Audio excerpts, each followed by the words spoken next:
Hello everybody, Hardrive back with an overview of the Sony Vaio PCG-R505E series laptop from around 2002, late 2002 I believe. This is a Pentium 3 based machine that was my grandmother's old laptop. So right now it has a Pentium 3 in it, quite old, and it does have Windows XP on it, surprisingly. Here, let me open it up. And I'm guessing this was an earlier version of Windows XP when it was like first released, because you can't really see it's Pentium 3 there, because the I know Windows XP came out in like early or mid 2002, and on the recovery disc, I don't know if I'll actually, let me take this out. So right off, right here, I believe this is a 12-inch MAR, nothing that big, but it does have some pretty crisp picture. You got your hard drive LED, your cap blocks, num block, and scroll lock LEDs right there, indicators. And then you got two stereo speakers on either side, your power button, a laptop keyboard, not a full-size keyboard sadly, but does the job. It's a mechanical, or whatever you want to call it, keyboard that you find on laptops, older laptops.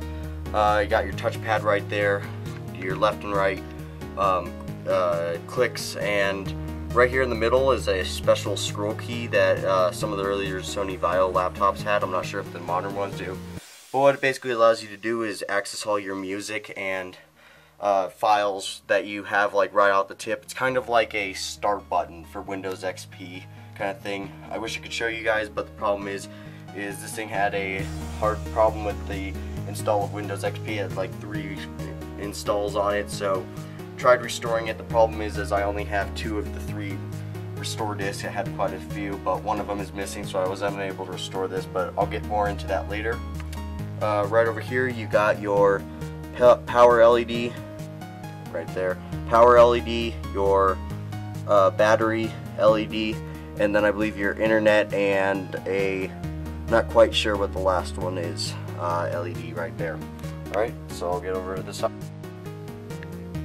So on the right side here you got one USB 1.0 port, a headphone jack, microphone jack, and then these 2 ports I'm not quite sure about. I know an old camera that I have does use one of these ports, so if you do know what the name of these ports are, go ahead and let me know in the description.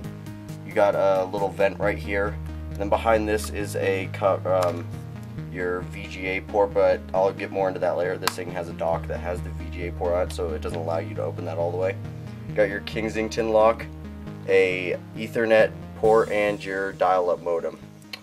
Down here you got a CD DVD rewritable drive that still works, and down here is the locking mechanism in order to take the dock or the laptop off its docking stations, which I will show later. So let's get to. So on the back here, there looks like there's nothing much except for right here you got the Sony logo and the Vaio logo. I didn't notice this until later after I got the machine, that this flap actually comes down and it reviews all the ports on the dock, so I'll get into that. You got your Ethernet port, 2 more USB 1.0 ports. Oh, there's the name of that thing. Let's see if I can get to focus on there. It says iLink S400. So if you guys know what use is for those, besides digital camera, I know older digital cameras use those, but go ahead and let me know in the description.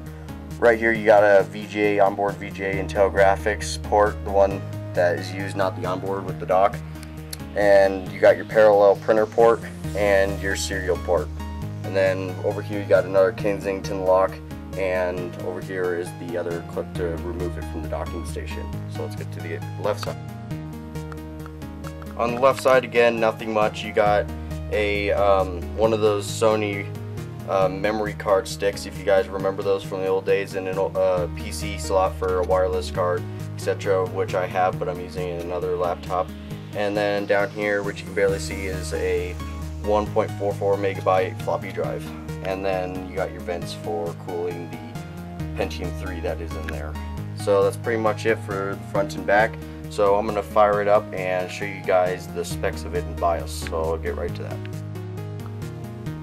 So I'm actually unable to get into BIOS for some reason. It won't let me even without the operating system installed on it. So I just want to say, guys, if you guys have any ideas of what I could use this laptop for, I was thinking mainly maybe a Windows 98 machine for playing some old games I got laying around, or just maybe a virtual system for, yeah, basically just old operating system and testing some stuff on, because I do like having some old Pentium 3 machines, and this is just nothing too spectacular, but it gets the job done when it comes to things. So if you guys know some operating systems that run good on Pentium 3s and a 256 megabytes of RAM and a 30 gig hard drive, so guessing anything from Windows Me later would probably be something good, so around that 2000 earlier era. So make sure to leave a comment. I'll try and get the specs posted of this system in the description once I get a hold of them.